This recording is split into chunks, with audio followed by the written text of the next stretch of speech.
এগিয়ে অবশ্যই ননদই হবে। যেহেতু আমি ১.৫ বছরের বিধায়ক ছিলাম, প্রত্যেকটা মানুষের পাশে আমি গেছি।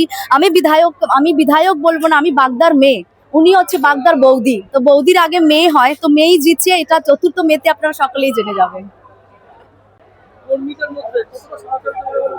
কর্মীদের তো সারা বছর, এটা শুধু নয়, মুখ্যমন্ত্রী আসছে তৃণমূল কংগ্রেসের জন্য, মুখ্যমন্ত্রীর জন্য কর্মীরা সবসময় মানে পাশে থাকে। উৎসাহটা আমরা প্রত্যেক দিন মাঠে ময়দানে লড়াই করতে আমরা প্রত্যেক দিন থাকি। তো উৎসাহ প্রথম দিন থেকেই অনেকটা বেশি এবং খুব ভালো পাচ্ছি ওনাদের। মানে উৎসাহটা খুব ভালো দেখছি।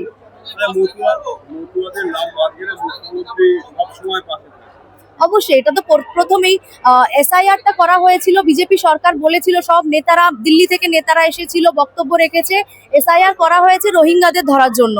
যখন আমরা দেখতে পেরেছি লিস্টটা বেরিয়েছে, প্রথম যে লিস্টটা বেরিয়েছে, তখন দেখলাম সব থেকে বেশি যদি ক্ষতিগ্রস্ত হয় আমাদের নমশিদ্র মতুয়া ধর্মের মানুষরা। সেখানে দাঁড়িয়ে বলা যায় যে প্রত্যেকটি বার মুখ্যমন্ত্রী আমাদের ঠাকুর বাড়ির জন্য অনেক করেছে। রাস্তাঘাট, লাইট থেকে পুকুরের চারপাশটা গাঁথিয়ে দিয়েছে সবকিছু মুখ্যমন্ত্রী। এবং এখনো মুখ্যমন্ত্রীর কাছে আমরা মতুয়া যারা আছি বিশ্বাস রাখছি, আস্থা রাখছি যে ওনারা আমাদের জন্য সবচেয়ে বেশি ভালো আমাদের জন্য কাজ করবে, আমাদের পাশে দাঁড়াবে এবং আমরা যেন বাংলার বুকে যেন ভালোভাবে সুস্থভাবে থাকতে পারি সে ব্যবস্থা করবে।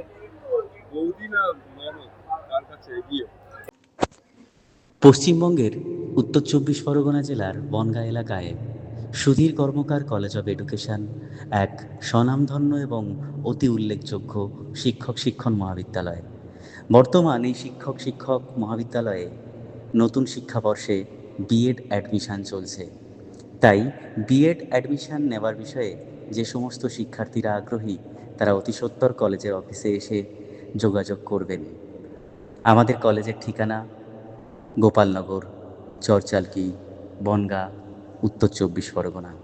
পিন নম্বর ৭৪৩২৩৫।